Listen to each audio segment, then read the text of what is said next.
Mother Love, coming up to you live and in living color. Okay, so since we have we have a technical difficulties, but we don't have emotional difficulties. How was your week been? Pretty good. It's been real nice and sunny out here in New York. After a real drab winter, actually been pretty refreshing to just go out and enjoy without an extra coat. I mean, I know it's not like Los Angeles back there, but it's something we needed over here in the East Coast. And these people, God bless Los Angeles and California. One of the things that when we moved here, we found out really quickly, a lot of people in California are not good drivers. They're just not. They're not good. They don't know how to drive in the rain because we had some really heavy rain, and they don't the other day. We had really, really high winds.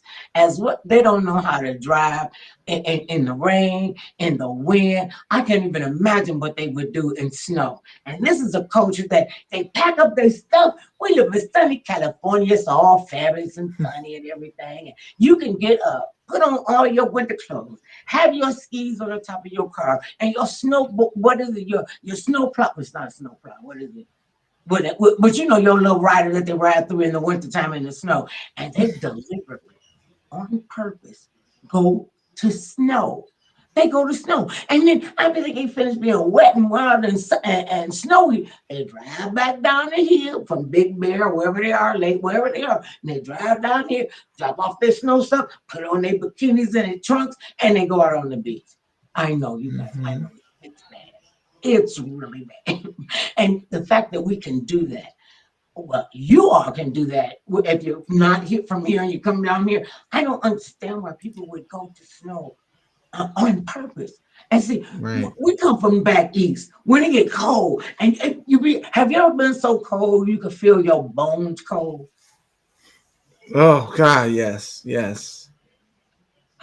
And you say you put on enough clothes to make sure you would stay warm once you got outside. But then when the hawk hits, oh my Hmm. goodness, you like, okay, I didn't have on enough clothes.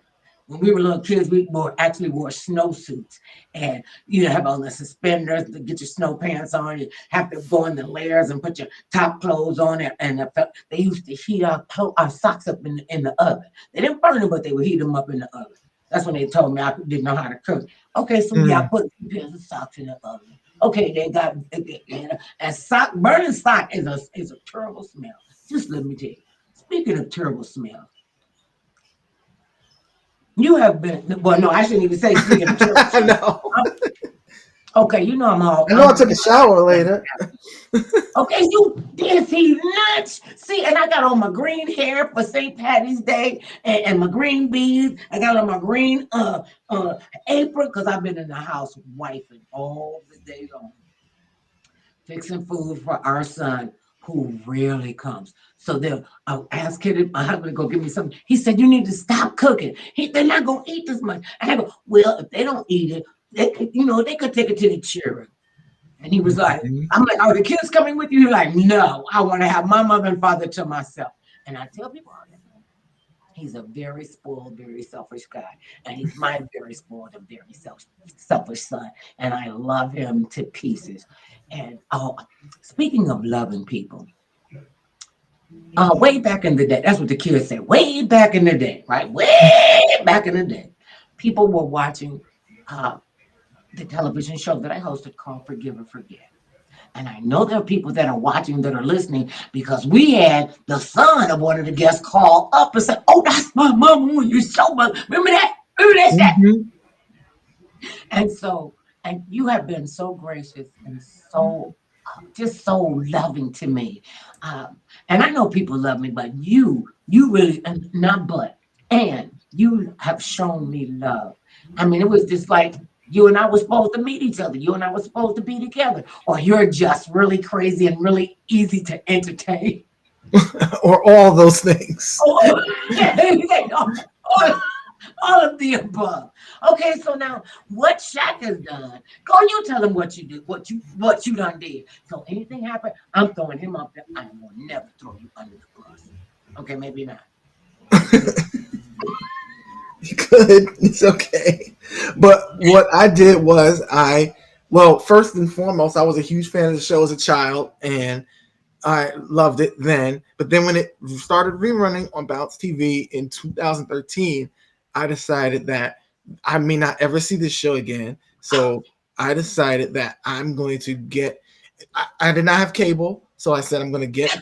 And I had a VCR. I know there was DVRs around. I know these shows probably could have been in better quality, but listen, I was poor. I had no job, so that's what I could do. So I went and got um, uh, blank tapes, and I recorded all of the Forgive and Forget episodes that air. And Bounce TV would air them on such crazy hours. They would air them at 2 o'clock Yeah. in the morning. Sometimes they didn't air them on weekends because I guess when they didn't have a movie, they would put on Forgive and Forget. So, or something. That's what they would do. And all the episodes I recorded, I put them on my computer. I got a program. I put them on my computer. I edited them, and then I posted them on my YouTube channel. But before I even did that, I looked and I tried to see if Forgive and Forget was on YouTube, and there were only about one or two clips that I found on YouTube before I started posting them, and Wow. that shocked me. I was like, I can't believe that either people don't remember the show, or people don't. I'm probably the only person on earth who remembers the show. So I said I should start posting these episodes because I know there are people like me who did watch the show. And that first post, little did I know, there were people who watched the show. So I kept doing that. So that was about a 4-year thing. So, and now here we are, and I still can't believe I'm talking to the Mother Love who was the host. So it's so full circle. Every time we get together and you say that, full. I get so full of joy and happiness that you saw enough in that show and the people who were who put that show together. We had an amazing crew. I mean, they were just absolutely fantabulous. All that, and a lot of them came from other talk shows, and I didn't know anything about them. I mean, I did Montel Williams show, and when I showed up in New York, they put me in a broom closet to change clothes. I'm like, Mm. am I supposed to smell dirty bucket water? And I'm on the Montel show, and I was like, okay, get it together, ML, just get it together. No matter, I'm in the bucket room by myself, so I didn't have to share the bucket room. But and when he found out. And he one of the sweetest guys I have ever known, Montel Williams. And when he found, because I came out, I'm gonna come out like a fabulous $100 million no matter what I listen. And it was a good thing. It was a good thing before that when I was on the road doing stand-up comedy that oftentimes I had to dress in the gas station bathroom. I had to dress in the backseat of my car. I always took somebody with me. My cousin, oh man, she was my robe. Oh, that chick. And hey Lola, I'm gonna just put it out there. She came with me and rode with me. And I mean, she was like right there with me. We had a ball. One time I had a show in, one of these little towns, and the room was so small, we had to put the beds together at the end to get the door to close. So if you got to get up and go to the bathroom, you got to get up, wake her up so we can move the beds back so we can get in the door. Another one was Stephanie Brown. That chick. You talking about a ride or die. These are ride or die people. These are people that, how you get that, you get that friend and no matter what jumps off, they're gonna be there for you. Did I tell you what the difference between a good girlfriend is and a great girlfriend? Did I tell Yep. you that? I told you that. Yep. And that's me. I'm the great girlfriend. And to be able to even talk and commune with people who were on the show, people who knew people that were on the show. I mean, every day. And it has been awesome. Awesome. And then you just came, I got something for you. And I don't know. And he tells me how you guys hooked up. Prime Black. Prime said, oh, Mother Love, I want you to talk to this guy and wait till you talk to him. You're just going to fall in love with him. Come on. And I was like, okay. Because people tell me that. And I believe you till you give me a reason not to. And there has never been a reason to not love you. Never. I love you too. I love you. Okay, so now, okay, so you do the clips, and I don't, just so you know, people, I don't see the clips beforehand. I know that I did them, but I don't want to see the clips firsthand. I want to just be there, watch them with you. Because they just went, when I was doing that show every day, it was like being flung through an episode of ER, NYPD Blue, what the other one name, all of them shows that, SBU, SWPXYW. I was like, really? This is something didn't even realize. I mean, the prisoners I could understand because what you got on yourself, but what you got, but Right. Tony, With they regular were like TV. diehard. They would send me the most beautifully handwritten greeting cards. It was wonderful, and so I'm like, oh, okay, I can understand that. Okay, so I mean, I told you about the hotel and how crazy Isaiah Thomas acted, and Yeah. him and Reggie Miller and all of them, and I got to meet all of them, and I was like, how do you guys know me? It was like they just kept mother love. We work at night. We got all day, and so we know who you are because we watch your show. Like when you got the NBA and the prisoners watching, that's something to say. That's something to say. So, what do you have for us today, sir?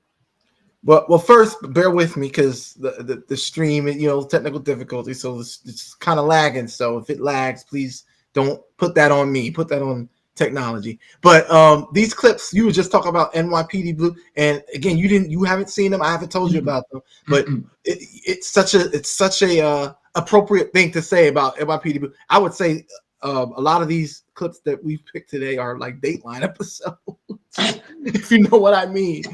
So this first one is called "You're Not a Mom, You're a Monster." Oh, And oh yeah, and so this girl named LaRonda Lane, she's coming on the show and says that her mother Brenda owes her an apology for a lot of things. And so, so you'll see on the show that she's oh, very, very angry at her. at the daughter or the mother The daughter is demanding an apology from the from mother. her mother. Okay, Yeah. got it. All right, Shaq C, roll that beautiful footage. I hope I can because it's a little bit lacking. All right, ready? Here we go. Okay, here we go. Welcome to Forgive or Forget. Our guests are all here today to Uh-oh. See what I mean? It's a little bit Uh-huh. today, so Maybe it'll come back up. confront their moms about behavior they say is It's what? yeah, I don't know. I don't know between we not seeing you and this. I don't know what we gonna do anything today. but motherly.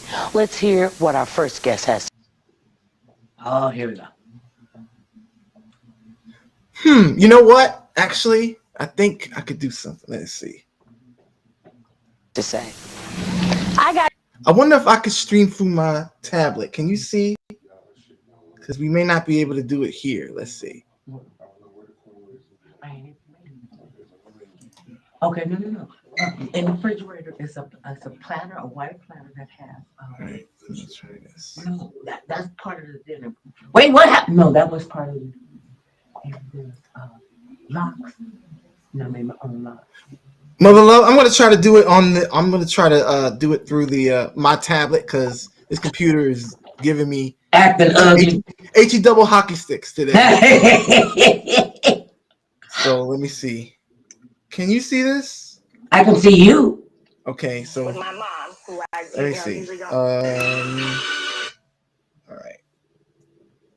anything but motherly. Let's hear what our first guest has to say. I got into an argument with my mother. She pulled a knife on me. I thought she was going to kill me. I haven't spoken to her since, and I won't until she gives me an apology. Please welcome LaRonda Lane. LaRonda, come on out.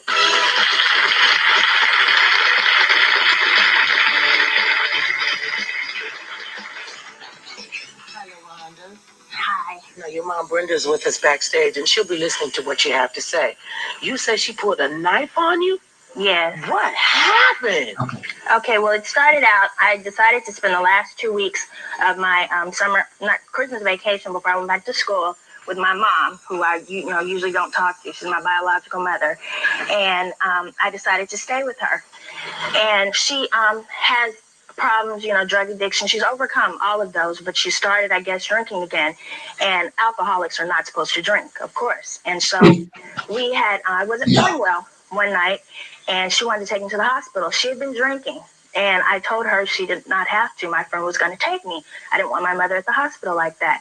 So she lashed out at me, and that was kind of a big argument. Well, after that argument, another thing came up about a family member's mother had died.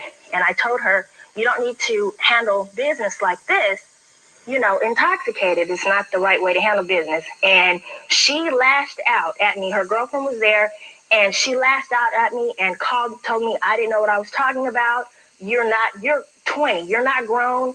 I'm your mother, and I'll do whatever, what I want to do. And she's cursing, using foul language. And I wasn't raised like that. I'm not around it. So it was a shock to me. So the argument started. My mother got up after words were exchanged, and I exchanged words too. And she started hitting. She hit me in the face. Now, I've never been around anything like that. So for somebody to hit me, I'm not going to hit her back. This is my mom, And we started tussling, and her girlfriend was trying to break us up. I picked up a figurine, a Santa Claus figurine, and I threw it at her, and I missed her. And so by the time her girlfriend has me, and my mother went in the kitchen and picked up a knife. And she ran back, and she had the knife to my throat. And I'm standing there crying. Words can't express how upset and hurt I was that my mother, the person that brought me into this world, was doing this to me. I was very tears streaming down my face. All of this going through your head. She pulled a knife on you, stuck it to your throat. Yes. You're sorry. So then I'm crying, and her girlfriend. Wait a minute, but I just want to let your mother, Brenda, know. Brenda, we're going to hear your side of the story later. Just okay, go ahead, LaRonda. So what happened was then her girlfriend kind of like pushed me away. So I ran out the house. Now it's 30 degrees outside. It's freezing. I don't feel well, but I'm in my sweats and t-shirt. I run across to the neighbor's house. As I run to the neighbor's house, I hear the ambulance coming up the street in front of her house, and her girlfriend ran back over and said, you were having an asthma attack. My mom was having an asthma attack. So I go back in, and the ambulance is like, you guys, you need to talk to her. You guys need to settle this argument because she's just having an anxiety attack. So I'm standing there, and I'm still upset. So I'm not going to be comforting. I knew that. And as soon as they left, she's like, you need to get the out of my house. Get out of my house. Get out. But I want to kick you out like my mother did me when I was 13. She just kept saying all this stuff. And my grandmother never kicked her out of the house. Wait a minute, do you even know what did you guys start arguing about? I told her that she needed to stop drinking. That was the argument. And it's true. That's a relative statement. It's true. And she got into a physical fight? I guess it had been building up. I mentioned little stuff. Mom, Brenda, I call her Brenda. You need to stop drinking. I think you're drinking too much.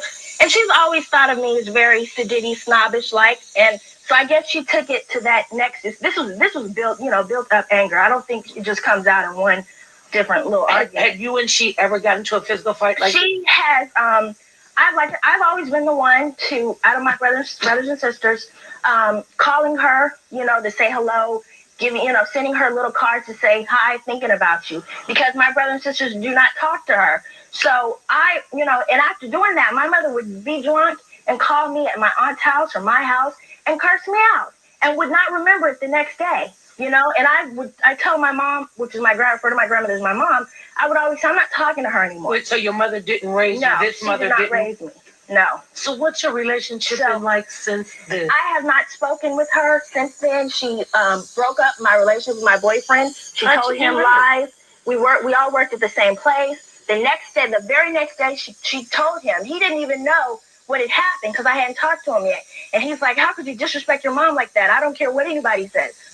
And so, he just we broke up after that, but she was partly the reason. I'm not going to blame her for everything. You can't change 7 years ago. It's over with. You were on drugs. You were alcoholic. You did these things, and they're bad. But you need to be thankful that somebody cared about your kids this much, that somebody would take your kids and raise them. I'm not on drugs, And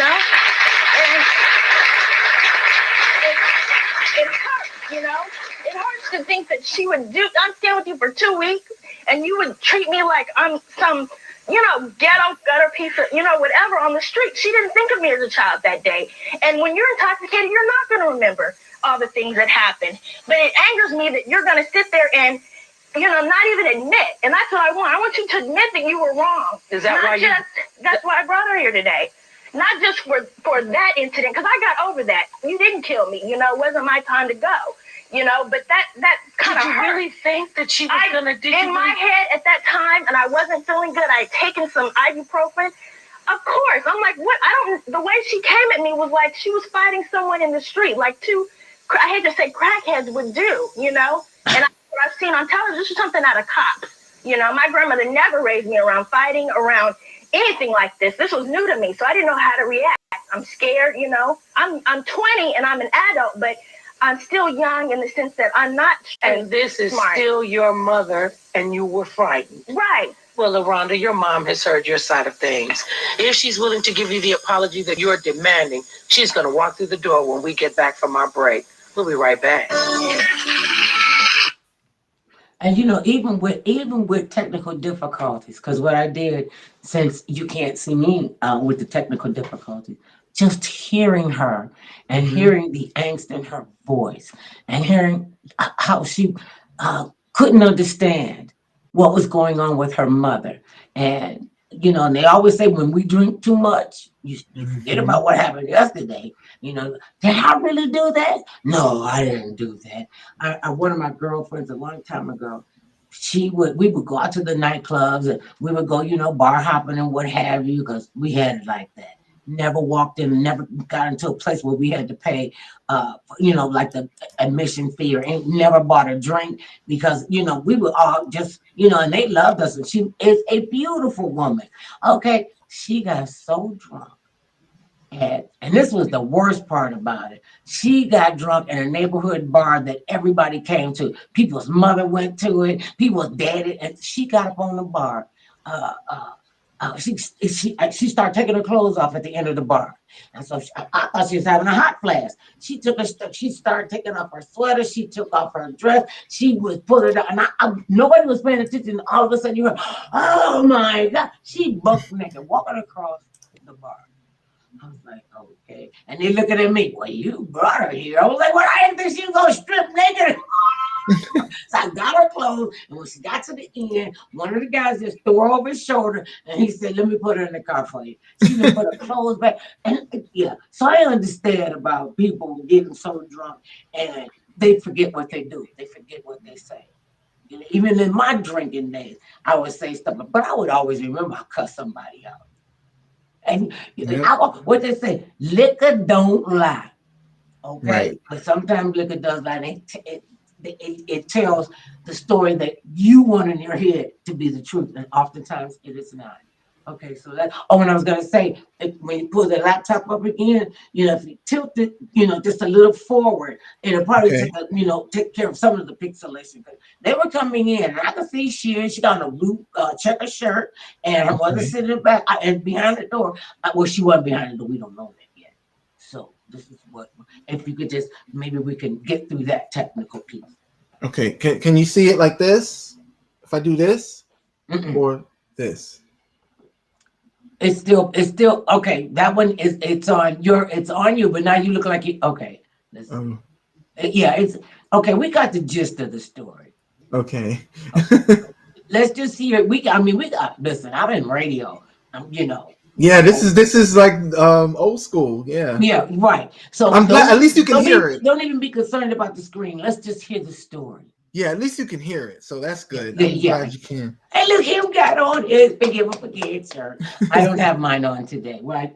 It's St. Patty's Day coming up tomorrow, and I have Irish descent in my blood. And we found this out even before they had 23andMe and Ancestry.com. And I'm telling you, you are more. I was so shocked when they said that, and then when I was telling my sisters and brothers, they went, oh yeah, it would take you to go dig up where we came from. Now it explains why your hair's flaming red. You got all them freckles for a black person. I'm like, okay. So let's hear what happened before she comes up. All right. I'm ready.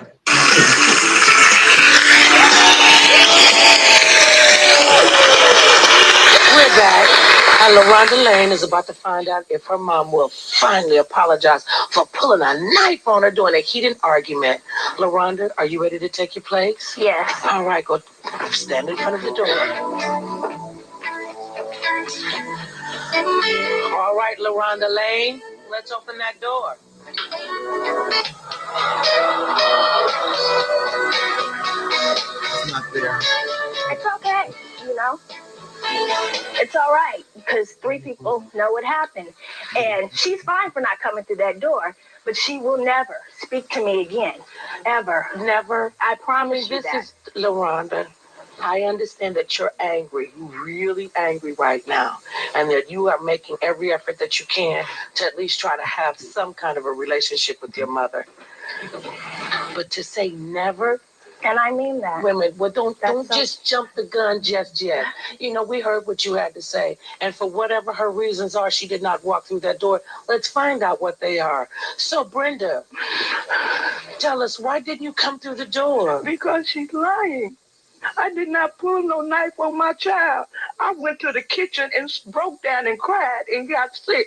Didn't pull no knife. She went across the street and told Miss DeWitt and them I pulled a pistol on her. I don't even own a pistol. When the paramedics came, she told the paramedics I pulled a knife. I did not pull no knife on her. She's exaggerating. And her boyfriend is the one that calls me every time trying to tell me stuff. And I told him last week, don't call me no more. He the one runs to me and tell me what's going on. I don't hang with them. I don't know what be going on. She is exaggerating and she want attention. I know she do, but she's lying. Why? And she knows she's lying. Wait a minute, Brenda, but is she lying or is she exaggerating? She's lying because I didn't put no weapon on my child. I went to the kitchen and fell next to the wall and started crying and got sick. Wait a minute, so do you agree that you both got into an argument with her? Yes, we did have an Were you argument, but drunk wasn't no that day? physical, wasn't no physical. She threw that Santa Claus thing at me. So you got into an argument and she just picked up something and threw it They at threw you. my Santa Claus thing that was on the thing for Christmas. So why would And I asked her to get out the house and she's going to bug me in my house to get out my house. Why would you think she would just make this up, bring you all this way? I never will put a weapon on nobody. I'm too old and too scared now. Back in the days when I was young, that's a different story. But today I'm 40-some years old and trying to work and trying to do the right thing. And I'm too old to be fighting. LaRonda, what do you want to say? I'm through with it. If she can't admit, and that's sad because she's I have a witness, I just didn't bring But her. I was the one who supposedly was kicked out. I mean, believe me, I wasn't out on no street, okay, because I checked myself into a hotel. But that's not the point. The point is that if you're going to lie, I mean, she's lying. I hate to say that my own mother would lie about something like that. But you know it happened. I cannot believe you're going to sit there and cry. That is so sad. Michonne was but there. you were drunk. Michonne was there. Michonne And was there. Michonne came And Michonne, and I don't told want to have nothing me to do. she apologized for being wrong because she knows No, that you're she you're did not. an I just talked to alcoholic. her. You're an Okay, just a alcoholic. moment. We're not Just finna a argue. moment. We have a Right. few questions. We have a few questions. Yes. I mean, your mother looked like she really sincere with she's with the tears coming down her face. I believe your mother, and if y'all got this here thing going on, I believe that God can work it out if you have faith. If you're lying on your mom, you're gonna have bad luck. I mean, You're keep right. it I real. would if I was lying, but I'm not. I mean, that's your Okay. mother. She the one brought you in this world. You should have some But kind that's all of she sincerity. has done for me. That's all she has done for me. So I didn't look at her. When she was fighting with me, she wasn't a mom because a mom wouldn't do that. My mother, my real mother, would not fight with me. She's the best, sweetest person you ever want to meet. She wouldn't fight with me. Let me ask you this, LaRonda. Are you angry with your mother because she didn't raise you? Yes. Or are you angry about this incident? I'm angry about this incident. I have Wait a minute. Okay. I do. No, there is some past anger and aggression there. Of course there is, because my quote unquote biological mother did not raise me. Yes, but that has not affected my life in any way. I'm upset at this particular incident, because we're going to say affected my life. She has not been there. You're right. I don't know. I didn't really know who my dad was, but my grandmother kind of cushioned it and gave me, raised me in a life that I would know. I don't know anything else. So not having a father, not having a real mother has not stopped any of my plans or any of my dreams. I have tried. This is not the first time. every time I call, I made an attempt to call her one time when it first happened, and she went off on me. And I broke down. My friend was on the phone. I broke down and cried. And I asked her, why would you want to do this to me? Why would you want to break up my relationship? Why would you want to tell people these kind of things about me? And every time I've talked to her, she's been drunk. You're not going to remember. Okay, let me ask you this. Brenda, do you still drink like that where you don't remember? No. Okay. I talked to her boyfriend when I'm at work. He comes to me and tell me what's going on. He called me. He told me the other day that she went to the hospital, and when I called my mother didn't know nothing about it. This is how I find out stuff, because he come tell me. So her mother raised you? Yeah, she did, because I was in my addiction for 23 years. And she raised all my kids, and I love her dearly for that. And I praise God for her. Is that why you're angry? Because she was addicted and she did not and could not raise you?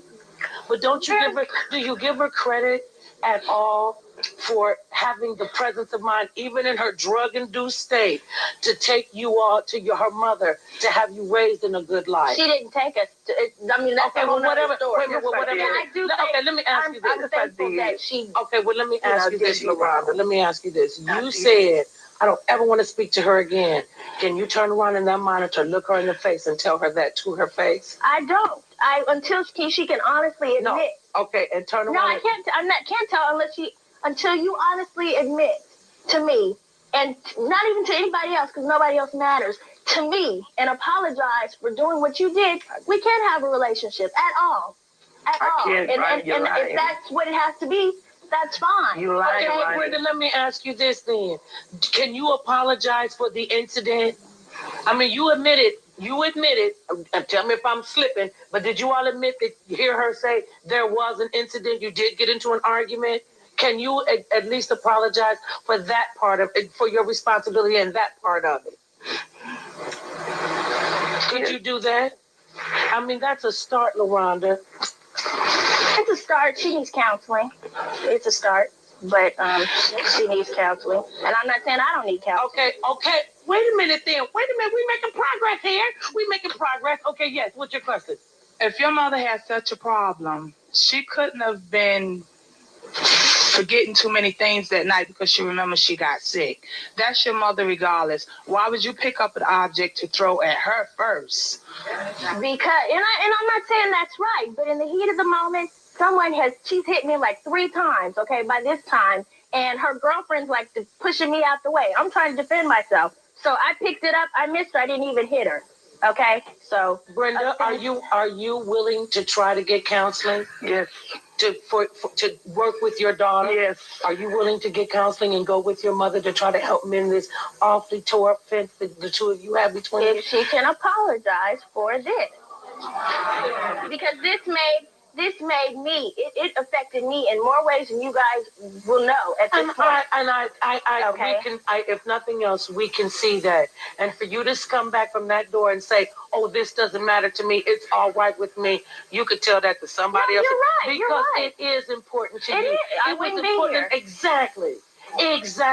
And I understand. Look, we go through all kind of trauma with our mothers. That's what this show is about. That's the only one you're going to get. And if you don't try to find some kind of common ground, some kind of peace, if not for her, for you, LaRonda, you're only 20. You don't want to get 45 or 50 and still have the same bitterness. I thank you for sharing your story with us. I do hope that you all can mend it in some kind of way. We'll be right back. Yeah. Whoa! Whoa! Mm-hmm. I got goosebumps already. Because I know that daughters and mothers can oftentimes have, a tumultuous relationship, as it were. And it sounds like to me that the daughter just wanted to be right. And to make her mother look any kind of bad way she could because she was drunk, she was on drugs, whatever the case was, and she was not able to step up as her mother. Well, that wasn't your mother. That was a drug addict. That was an alcoholic. And you're young and you're so young, you really don't even understand, the dynamic of how powerful drugs and alcohol can have on a family. I have seen it devastate many families. I know people who've been murdered over being on drugs and didn't have anything to do with it. And it, she just seemed like that she wanted to be right. And what young people don't understand, and especially that young person, it is not really it's not really about you. It is about your mother understanding what she's done, what she will do, and her wanting to get her life on track. And the fact that uh, her mother went and picked up these kids and took them and raised them. And she, Hmm. for her not to even see that, and like she said, my mother brought me here. The scripture says, honor, Hmm. honor. Doesn't say you gotta like them. Doesn't say you gotta live with them. Scripture says, honor your mother and father so that your days Days are long. maybe. It say nothing about your mom and them days being long. You honor your mother and father so that your days are long. And at the rate she's gonna be, if she don't get that out of her, I hope she got that out of her heart. I hope she got that out of her spirit, both of them. And Right see, now, this was 20 years ago. You said when she would be 45. Now I wonder if she is that age today. that's when She she would be in her now 40s. right. And that's something, and people will hold a grudge forever about Hmm. something that happened when they was 15 years old, 17 years old. And I've often said to people when they come and talk, why would you give that person that much real estate in your brain? Your whole brain is your real estate. This is where you plant, the love, the honor, the hate, the lust. All of this goes into your brain. And you let somebody who 9 times out of 10 forgot about the whole incident in the first place. Hmm. They forgot about it. And then when you bring it up to them, that's why you can't harbor things like this. You have to get them out. And see, people got to understand. You don't need to carry all that luggage with you. I mean, you just think about how vehement the daughter sounded, and how I mean, her mother sounded to me like she was telling the truth, and I think her daughter was telling the truth to a point. It's like her mother said. I think she's exaggerating, and that's to make her feel better, make her look better, and to beat down your mother. And I just think that I hope, not that I hope that they have healed their relationship. Oh, my heart is beating so fast. Oh, it's that get all emotional and caught up in the show. Hmm. Well, it's been more than one time. They had to stop the show. They was like, okay, Mother Love is on. Oh, she on a meltdown. Well, no meltdown. I had to say what I needed to say to these, like, please cut the feed. I'm like, no, people need to hear this. People need to see Yes. this. One chick came in one time. She just gonna come in here and tell, her grandmother what to do. She gonna get her nail behind them and walk off our stage. Oh no, bring your behind back over here. Mm-hmm. Yep. That was what Okay, so what's next? Say it separated again. you What's your from take on that? I for me. Oh, can you hear me? I can hear you. Oh, okay. Yeah, I agree with you. I think that I do understand the way LaRonda felt, because I guess that she felt that she wasn't being heard, and that again, that's another reason that a lot of guests would go on the show, is that they felt like your ears were the best ears, and you was the only place that they would be able to be heard. But the way that the mother just was just distraught and crying backstage, she just seemed like it was just too much. So I don't know. I just wish that they both heal. And again, it's been 20 something years since that show aired. So I hope that they were able to mend the fence through time. And sometimes it does take time for that to happen. It does. It really does. And then you have to decide where you want to be in a relationship. What is going to be your role? Because it takes both of you to have a Mhm. relationship. You can. I don't even know if you got. Well, no. I guess you can have a relation with yourself. I guess. I'm just saying. Because and your mother, this is the person, the one person in the world that you expect to love you unconditionally. And Mhm. oftentimes, children don't realize nor understand that their parents were children at one time. And people talk to kids could talk to their parents like, "Oh, I'm standing on your level." No, you're not. No, Mm-mm. you are not. You do not.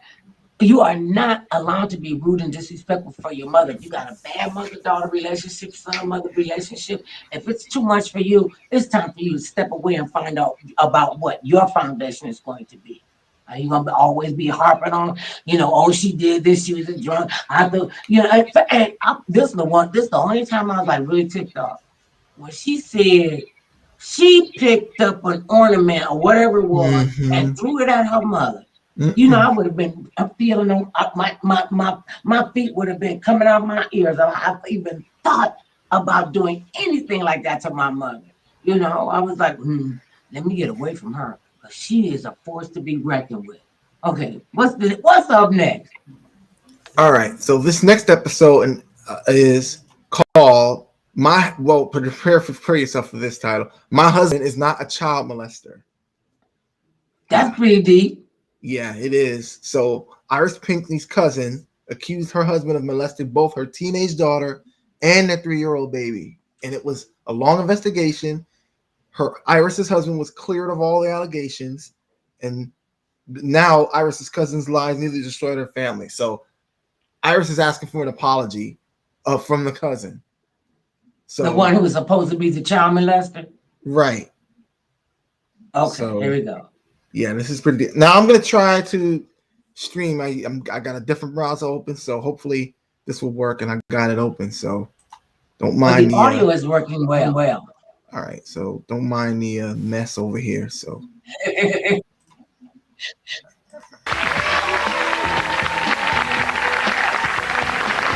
Hello, everyone. Welcome to Forgive or Forget. Let's meet our first guest. My name is Iris Pinckney.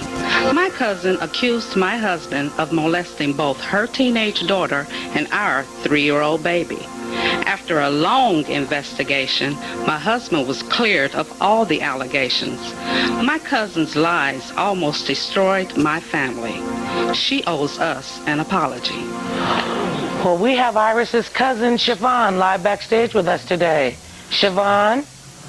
Yes. Thank you for joining us. Now, I want you to listen to what your cousin Iris has to say, and then we'll check in with you to find out if you're willing to give her the apology she's demanding. Iris, welcome. Thank you. Tell us what happened. It all started Labor Day 1997. My husband and I had a barbecue.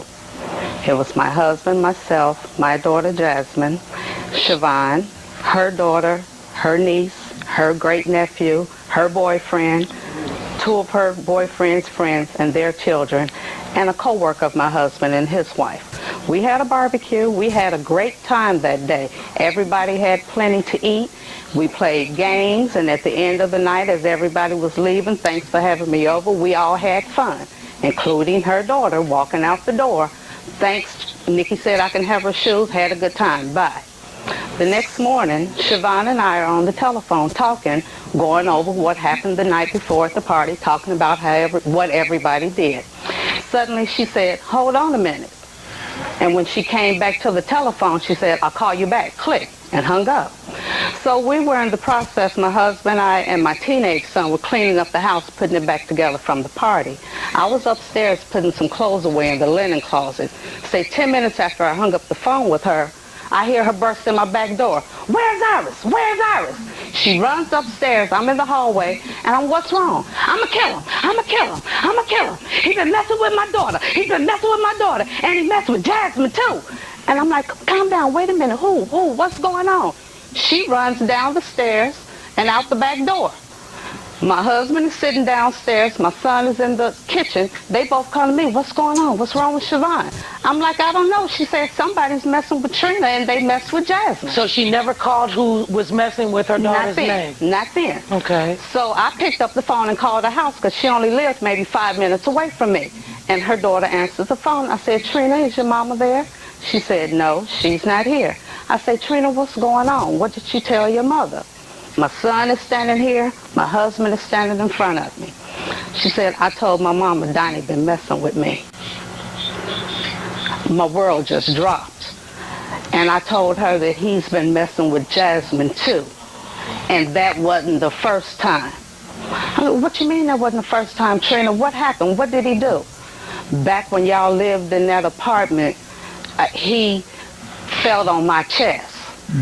And so I'm in shock, and this should be very upsetting to her. So I'm like, okay, just tell your mama to call me when she gets there.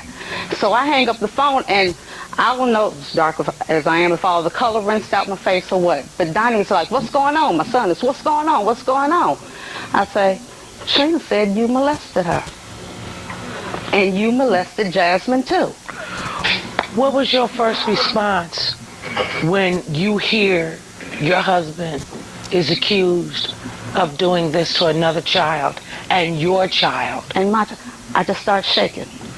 I just started shaking. I was like, and he's standing there in front of me, and I'm like, you're gonna die. You know, this is our baby. How can you do that? How can you do that? And right away, you know, after I told him, he denied it straight out. I didn't do that. I picked my daughter up, ran out the door. We went straight to the hospital. So you're going to find out immediately.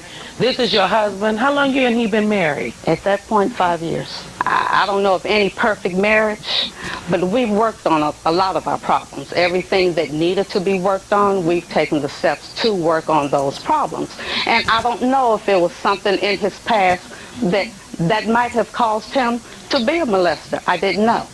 And you weren't taking any Wasn't taking any chances, not with my baby. No. Well, the man at the center of these accusations, your husband, Donnie, is also here today.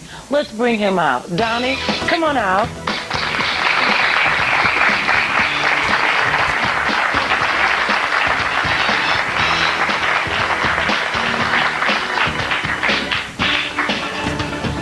It's okay. Hey, Donnie. How you doing?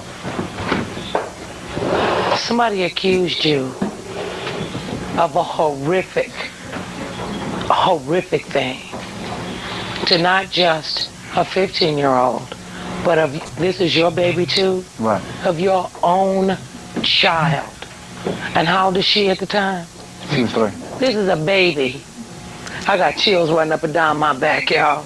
Well, Because there's so many kids that this happens to. right.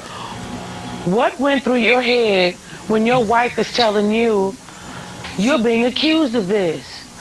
Well, first of all, I didn't do it. Second of all, I was shocked. I was speechless. I was devastated. I was like, what you talking about? You know, I would never hurt my child, let alone somebody else's child. You know, I got 2 girls. And if somebody did something to my daughters, then they had to pay for it, one way or the other. But as far as I'm concerned, that never happened. You know, because, well, we had a party, Labor Day party. I had some friends over. The whole day, we had a good time. You know, the next thing I know, This is going on. right. But this happened the next day. Well, After the party. where did she get this from? I mean, why is she just trumping this up to say this? You said this didn't happen. You went through a lot of change. How did you prove? Because you have to prove that you didn't happen. I would say you were cleared of all charges and accusations. How did you prove that? Well, first, after she talked to the doctors, they told her to bring the baby to the hospital. They checked her out. Then the sheriff called me to say, well, we need to talk to you. I said, okay, when you want to talk to me? You know, I want me to take a lot of detective tests, which you want me to do. So they told me to come in for an interview. They sat down and talked to me. It was a lady from DFACS, the sheriff, and they talked to me and they listened to my story. And she kept saying, well, we're not accusing you of anything, but we have to make an investigation because the allegations were made. Right. You know, we don't have any proof that anything happened. We can't say you did anything. We just have to go through the investigation. And I constantly said, look, I didn't do anything. I didn't do it. I tried to tell her I didn't do it. Then they finally sent me an appointment for a lie detector test. I said, I didn't take it. And then I asked the guy, I said, well, did I pass? He said, as far as I can see, you didn't do nothing wrong. So you passed the lie detector Right. test. You were willing to take a lie detector. So I volunteered. So you never put a hand on this 15-year-old girl? No, I didn't. See, I like them as I like family, you know. And family, you just treat family. You be around family, you enjoy family. But I would never hurt nobody. You know what I'm saying? I would never hurt nobody's child, especially a girl, boy, because I love kids. You know, like I said, I got 3 kids of my own. I love kids, and I don't wish nothing bad on nobody kids. You can ask my wife. Sometimes we be watching TV and you see a kid get hurt, or they telling the story, I sit there and cry. I mean, I know men aren't supposed to cry, but I got feelings. Why shouldn't men cry? Right, Well, because men, you know. no, because you do have, men have feelings. Right, and I have And feelings. this had to be an awfully hard thing for you to have to Yeah, it did. deal with. It was. It affected my job. I couldn't concentrate on what I was doing. People looked at me different. You know, it's like, my manager looked at me and said, what's wrong? I said, I can't play with my baby. I can't touch my baby. I can't stay alone You with couldn't my baby. even be. I couldn't be by myself with her. Without her in the room or somebody else in the room. While all of this is going on. Right. My daughter looked at me, she said, Daddy, what's wrong? I couldn't even say nothing to her. What you gonna say to a 3-year-old? Right. I couldn't say nothing to her. She said, Dad, what's wrong? Why you don't play with me no more? I said, you can't even explain I can't explain. Well, we sat down with Iris and helped her prepare a videotape message for her cousin Siobhan. Let's all take a look at that message as we see Siobhan watching it for the first time. Siobhan, you owe me and Donnie an apology. A little over a year ago, you turned our lives upside down when you accused Donnie of molesting your daughter and our baby. I was devastated when you made these accusations. I believed you and doubted my own husband. After weeks and months of investigation, and after Donnie took a lie detector test, he was proven innocent. I want to know why you set out to destroy my family. Why did you say such hurtful and horrible things about the man that I love? Siobhan, you are my cousin, and I care about you, but I need to know why you lied. If you walk through that door today, I expect an apology and an explanation. Siobhan, don't say anything yet. I'm going to give you a few minutes to think about what you've heard. When we come back from our break, I'll ask you if you're ready to walk through the door and admit you were wrong about the accusations you made against Iris's husband. We'll be right back.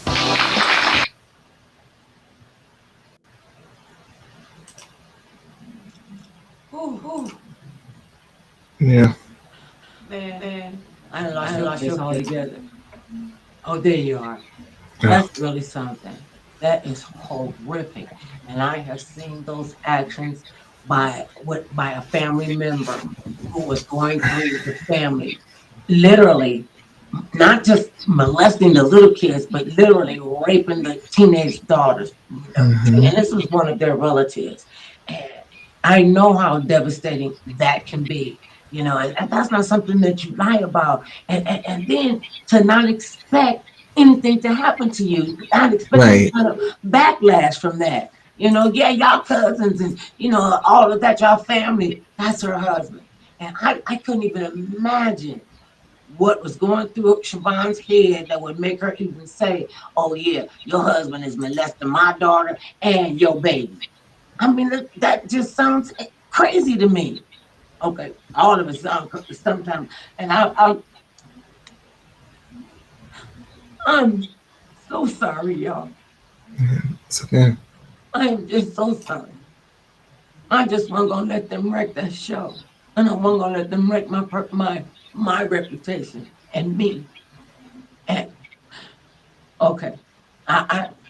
See this why see and look I can't be a waterhead right now. Okay, let's see if she walked through the door. Because that kind of stuff would devastate a family. Yes. All right, so let me do this again. Okay, wait a minute. What made you pick that particular clip? Well, I was just going through it and I saw that I picked that one because I'm like, this is what separates this show from a lot of other shows. And I know there are shows that do this type of stuff now, but I mean, think about the time that it was in. It was late 90s. Like nobody was talking about child molesting on television like this. And so this was a pretty deep show. It's still a deep. Yes. Okay. All right, here we go. Yeah.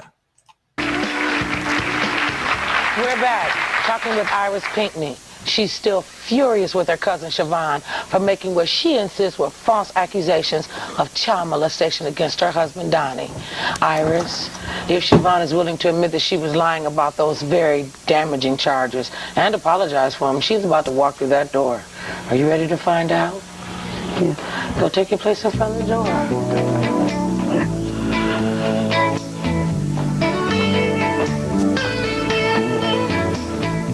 Okay, Iris Pinckney, let's open that door.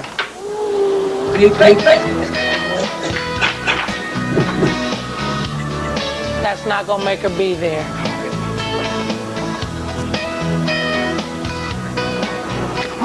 I'm okay. You all right? I'm okay. It's okay. I'm really okay. Y'all been through a lot with this. Are you surprised that she didn't come through the door? Not at all. No. Not at all. And she didn't want to come through the door or apologize to you, but she's still live backstage with us. Siobhan. Siobhan? Yes. Why didn't you walk through the door? I don't owe Iris or Donnie an apology. I did what any parent would have done. I probably should have done more to Donnie. I'm angry that she is bringing this pain back to our family. I think Iris needs to find some counseling for her husband. And then her husband needs to apologize not only to her for the pain that he's put us all through, but he needs to also apologize to my daughter. I believed my daughter then, and I still believe her today. What's your side of the story? I believe my daughter.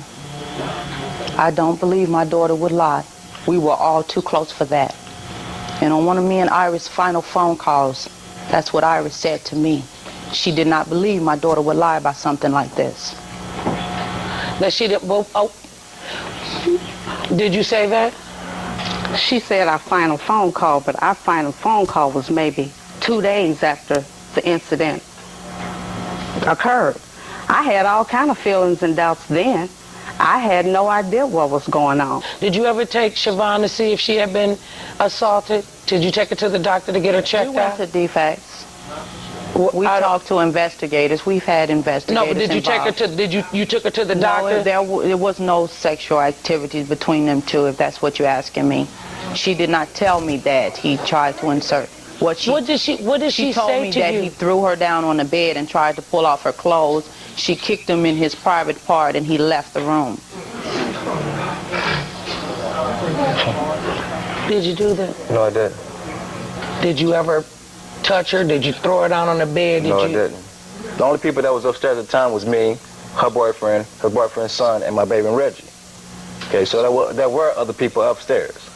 I was never alone with her. So you're saying there was no... There was nothing, besides that contact, there was nothing else. So I never threw her on the bed. I never tried to touch her in that way, you know. Matter of fact, that would be stupid of me. Exactly. I mean, even if you were in there by yourself, you would not do this to another child. That never crossed my mind. So now, Siobhan, and hearing all of this, and you heard about the lie detector test that he took and he passed, and the fact that Iris took Jasmine to the doctor, and they said that there was nothing wrong with her, and he was cleared of all the accusations, you still say that I believe my daughter. I support my daughter. Well, keep on. It's like this to me. I'm no longer mad at you. You know, I understand you're gonna believe your child. That's your child. That's cool. Because I believe my child too. But still, as long as we've been family, you should know me better than that. As long as we've been family, I never try to hurt you. Johnny, I never try to hurt Trina or anybody else in your family or anybody else. You know, but if that's how things gonna be, that's fine. That's fine. You know, you don't have to apologize to me. I don't want your apology. I don't need your apology. Things are fine just the way they are. So you stay your way, and I stay mine. Peace.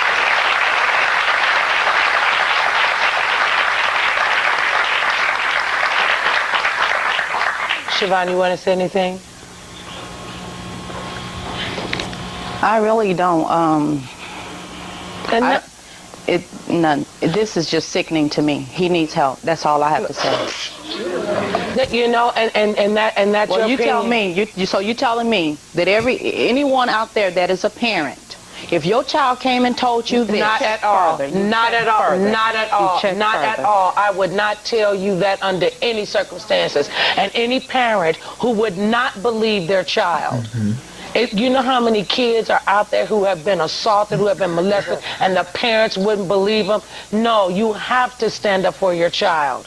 But we have to agree to disagree. He is saying he did not do that. You have to support your child. I wouldn't think that would be a good mother if you didn't support your child. I really wouldn't. I understand how you feel. He understands how you feel. You all disagree. I would hope to God nothing has happened to your child. Nothing ever happens to your child. I really would, because we have so many damaging things, and things like this take so many family members out. Exactly. I appreciate you sharing your story with us. I really do. We'll be right back.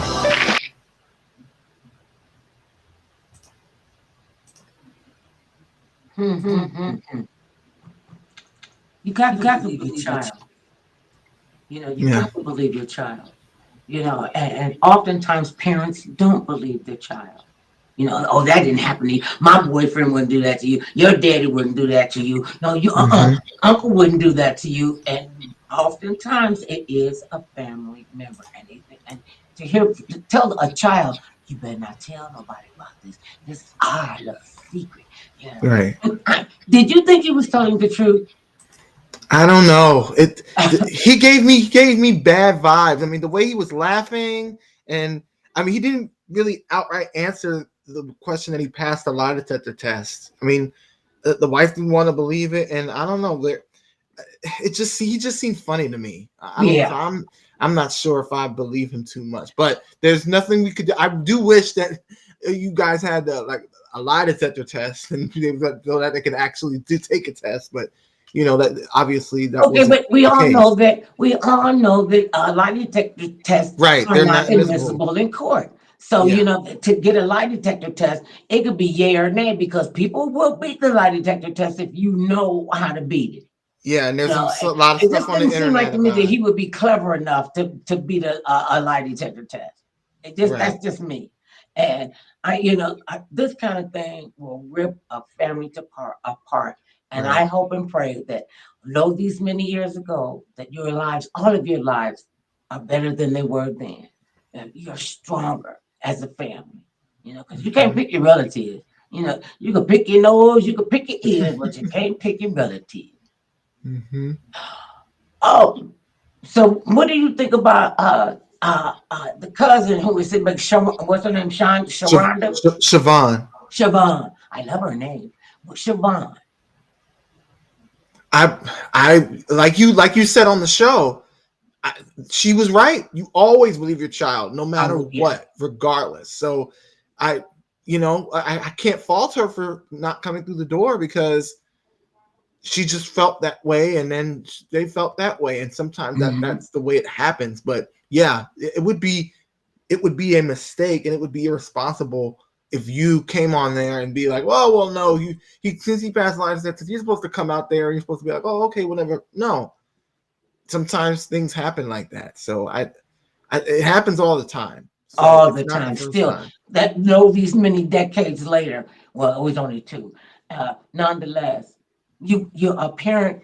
First, you got to believe your child. Sometimes kids do lie on their uncle. They lie on people Hmm. because they figured out, oh, if I tell this lie, they'll make him leave out the house. Oh, and I remember I don't even want to talk about that one because I'll be sitting here, oh, just crying. I mean, people don't even know. Every day we did that show.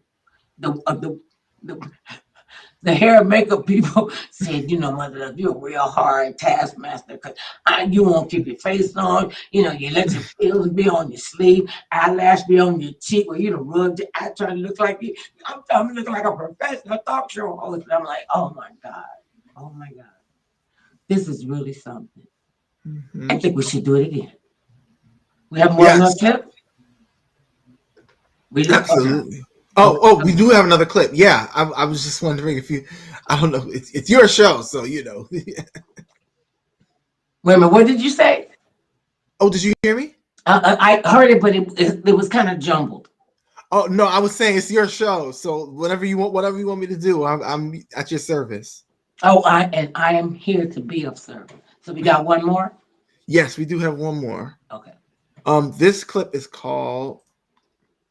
Well, this one I know we cried. I know you've cried a little bit, but this one I think is a little bit humorous. It's Okay. called "You Use Me for Sex." That's what it's called.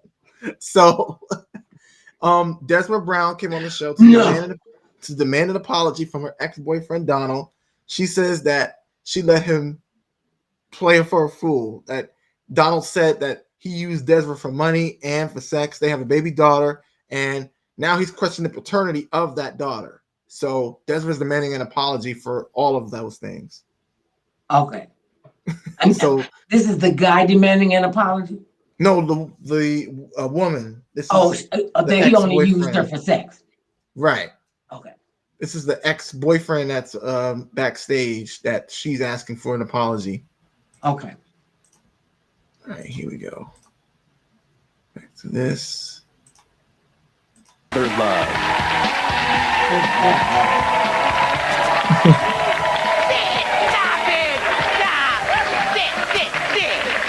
love this. Hello, everyone. Welcome to Forgive or Forget. Let's meet our first guest. My name is Desiree Brown. I let my ex-boyfriend Donald play me for a fool. He told everyone that he used me for money and sex. We have a baby daughter together, and he even has the nerve to question if he's her father. I want him to apologize. Hi, Desiree. Hello. So you're here to demand an apology from your ex-boyfriend, Donald. Yes, I am. Now, he agreed to be here today so he could hear what you have to say and decide if he's willing to give you an apology. But he told us that he's not sure if he's the father of your daughter, so we made arrangements for him to take a paternity test.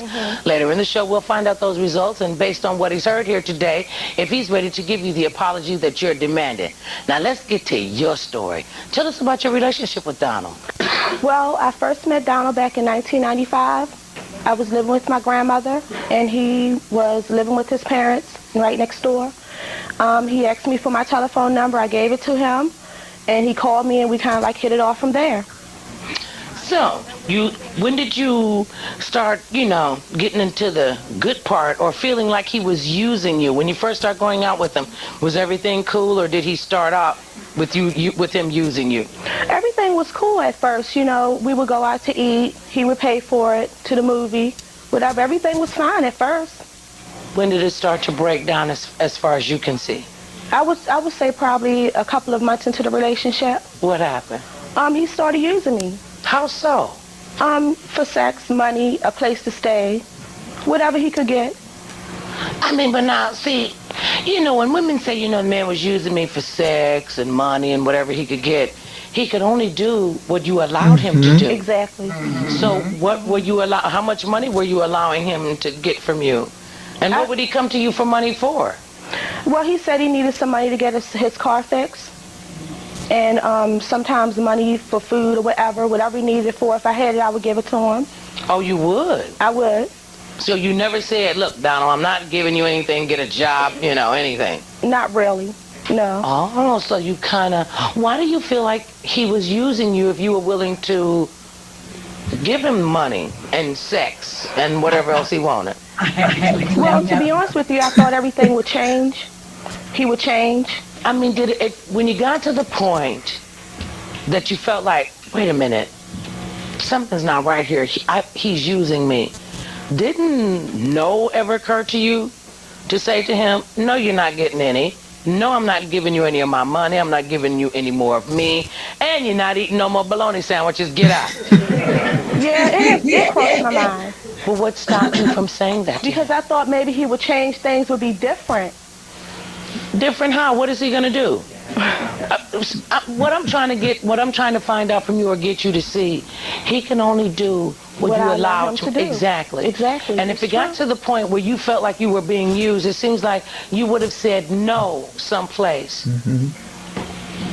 But I didn't. Did you ever ask him up front if he was using you? Yes, I have, and he would always say, no, I'm not using you. But what are people are telling you different? Yes, people out on the streets, my family has came to me and said different things. Yes. You said you had a child with him, right? Yes. With or before you found out he was using you, or after? Really before and after. Wait a minute, before and after, what do you mean? I found out that he was using me before I had the baby and after. Oh, yeah. I want to know when do you have the time to think for yourself and have some type of self-esteem to say, don't use me, I'm going to use you, and you think for yourself. You have a child. You have a child. When are you going to think for yourself? And really, you don't need an apology from him. You're going to make it on your own anyway. Exactly. Right. Now, she's got a good point there.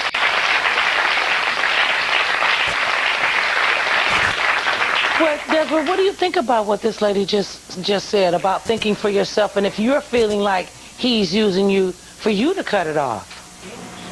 Right. How do I feel about it? Yeah, what do you think? What she's saying is true. I do need to think for myself. Yes, stand up with me.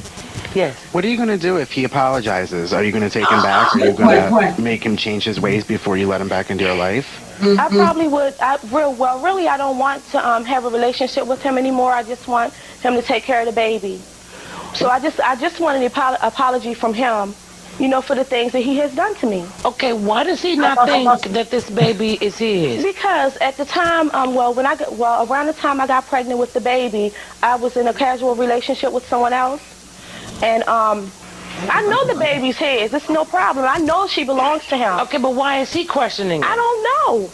I don't know why he's questioning, whether or not she belongs to him. Wait, maybe you think maybe it's because you were having unprotected sex with another man that could be why he's questioning it? Probably so. Oh, okay. Well, I was just wondering. Okay.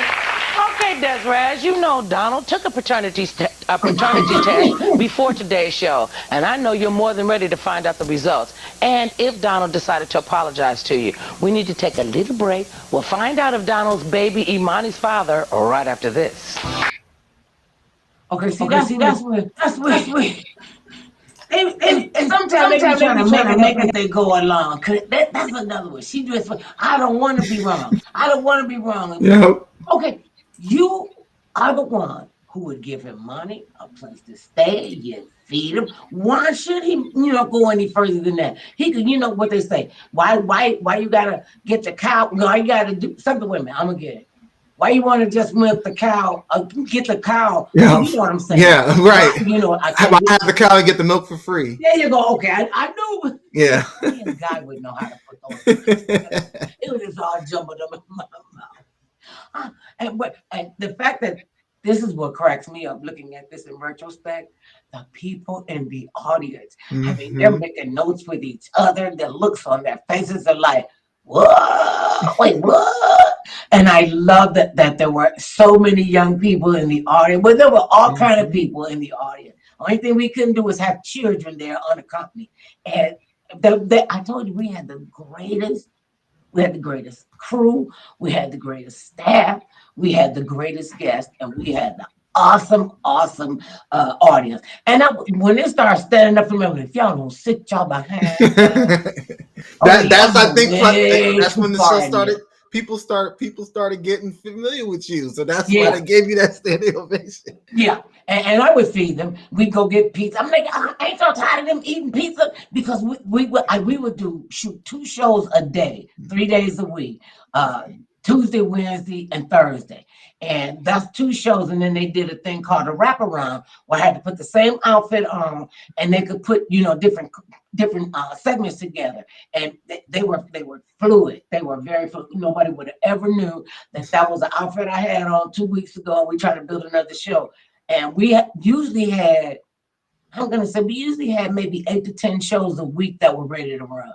So we were, ahead of the game. And then when I went out there on Pimp, I don't mean to say Pimp World, but that's what they were doing. And I would go on the road Friday, Saturday, and Sunday, have Monday off, and then we go back to shooting it. I'll tell you, we had to all of the people who worked on the show, the people that loved this show. Just know that I love doing it for you. And this is bringing up so many memories. So many times, you just don't know what a person is going to do. And that door, walking to that door, and you see a black screen, and I couldn't see it. I told them I don't want to be able to see it. And when they were doing the door, because the door was not supposed to be that big, but it was. We need a big door, because this is a big show of people coming with a lot of things that they need to get off their chest. So, what's your take on it? Well, this story is so funny because it's a really funny demand. But the guy, when that was a big mistake that Desiree made, sleeping with the other guys, because though of course it makes sense that the ex-boyfriend would deny the girl. So I actually haven't seen this clip or in a while. So I don't even remember what happened. So I'm hoping that it is the daughter is his. So, but so if it is, did we get a reveal?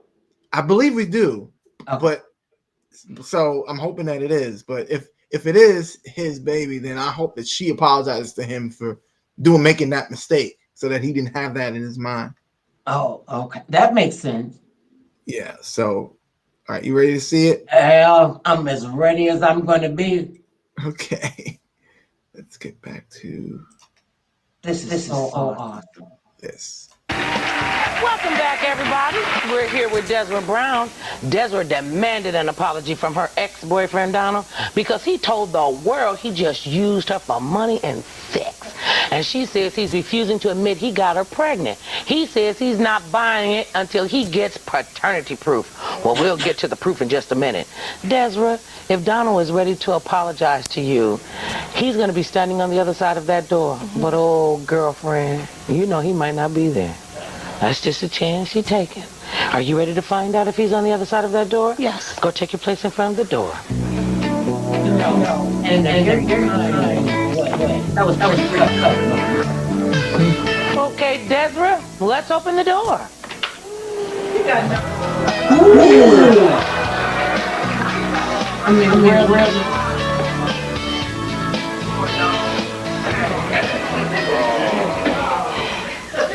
Oh.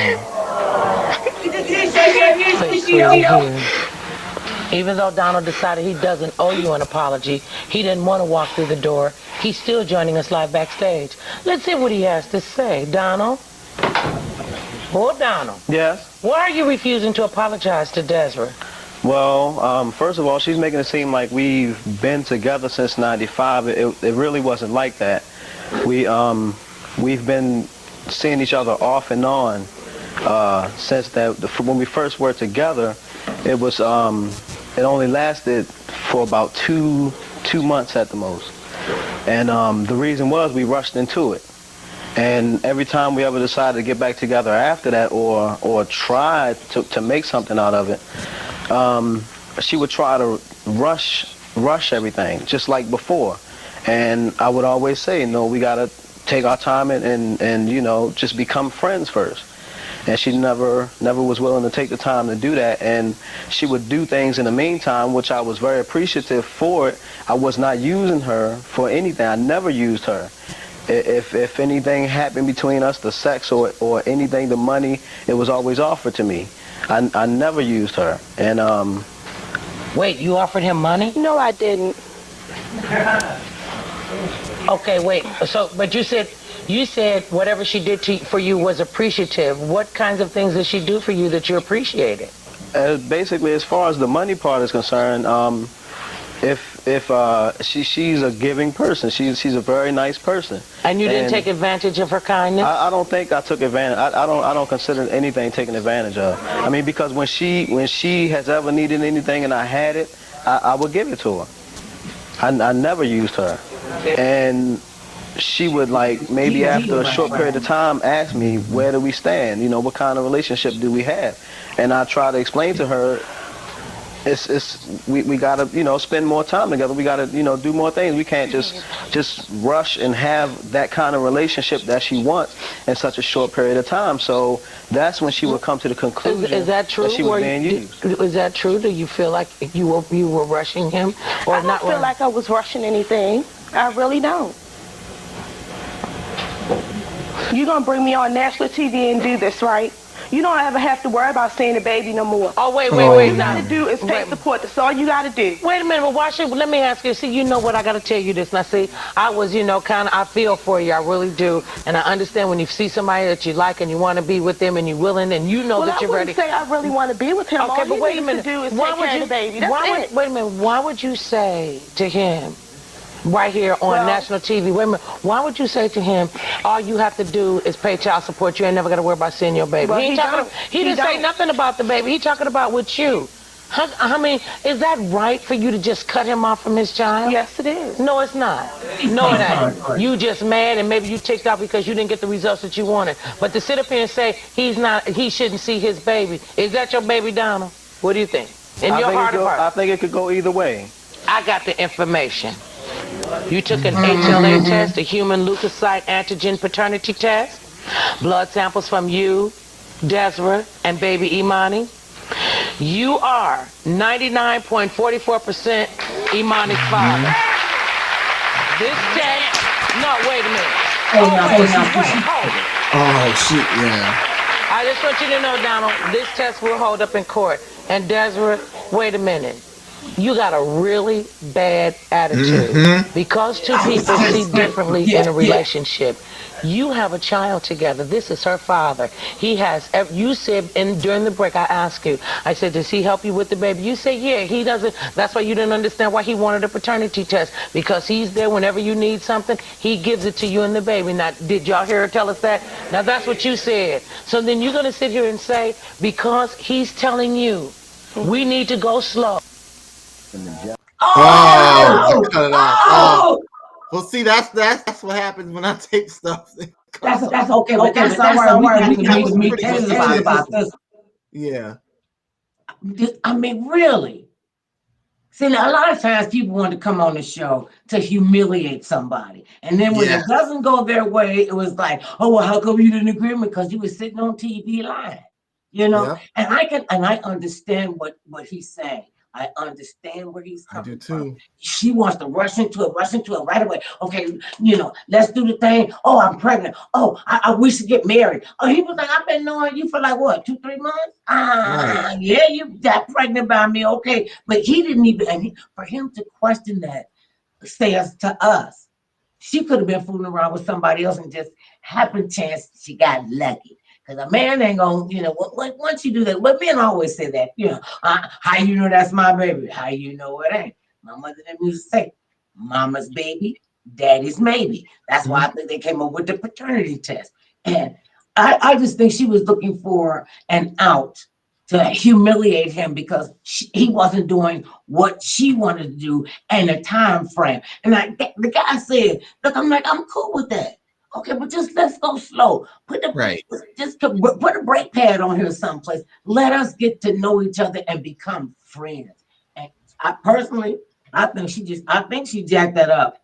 And I hope that baby, what's the baby's name? Imani. I hope the baby is she would be an adult now or close to it, is doing well and concede that this is not the way to start a relationship. You don't jump in the bed with him first. You don't, do all of this and expect him to go, oh, I'm pregnant. Now you have to drop your life and do everything for me like you weren't there. I just could never understand that. I just couldn't understand. And when you want to be with somebody and that they're that important to you, you would absolutely put a brakes on it or just pump the brakes a bit so that he could slow down. I know y'all don't want to hear this, but women think a lot faster than men. I mean, and we can think, I can think 12 years ahead of time. And I worked backwards to get to that 12 years. And it was like she wanted everything to be her way right now. And you're going to do this. You know what it looked like to me? That she was being a bully. Yes, I agree. Absolutely. She was trying to bully him and basically bully him. And I don't appreciate her using your show and this show as a platform to bully him. And it wound, and that's what you when you said it to her, it wound up falling flat on her face, and then she gets all mad. And then, that's wrong. She was wrong for that. And see, people always think the bullies are the guys. Sometimes women can be bullies. And at that point in her life, she was being a bully. She was working to bully him into being with her. And he already said, if she needed anything, I would make sure she had it. If I got to make sure she had it, I don't think he would I think he would be a good dad, And hopefully they were able to mend that relationship, so that their daughter. See, when you had kids, your whole life kind of go out the window because you are focused on this little tiny human being who is depending on you for everything. And when you shirk that situation, you shirk that responsibility, all AT double hockeys is gonna break loose. Yep. Tell people how they can watch you and they can see you when we're not together on Saturday. And we do this every Saturday at 5:00 Pacific Standard Time. Yes, and you can get to me at Shaq C on YouTube. You can watch all of these episodes and a whole lot more on my YouTube channel. And you can email me at atomicdog22@gmail.com if you are a former guest of Forgive or Forget, or if you're related to the show, if you were a staff member or anything, well, we would love to come here, and Mother Love would definitely love to talk to you. So email me and I'll get to her, or you can get to Mother Love and she'll tell you what her stuff is. But we would love to talk to you because this show is just everything to me, and Mother Love is And too. to So me I'm too. I'm just over yeah. the moon. And and it's really hard for me not to just, have the waterworks turned on. And you can find Mother Love on Amazon Music, / Audible, Apple Podcasts, Castbox, Deezer. I just like it like that. Deezer, Facebook, Google Podcasts, iHeartRadio, Instagram, Gilles Save. That sounds like a French wine. I don't know. I just, it's honestly, Gilles Savin, LinkedIn, Podchaser, Podcast Addict, Restream, Spreaker, Spotify, TikTok, Twitter, X, and YouTube. Watch us all on pick a platform. So we'll be back on Saturday, Pacific Standard Time, 5 o'clock. Thank you so much, baby. I love you to pieces. Wait a minute, did you get my thing in the mail? Did you get a birthday? No. No, I didn't get anything, but I guess we could talk about that. Oh, we'll talk about that later. Well, happy belated birthday, nonetheless. Thank you. Hey, and when we got blow me a kiss, I'm Irish. Mwah. There we go. Peace down. That's what I'm talking about. That's what I'm talking about. See, this is why this is working, baby. Thank you so much for everything you do. May the universe continue to open up and conspire for your great success. Ladies and gentlemen, Shaq C and the even more fabulous Mother Love. Love, peace, and hair grease. God, that baby. That was really great. See how we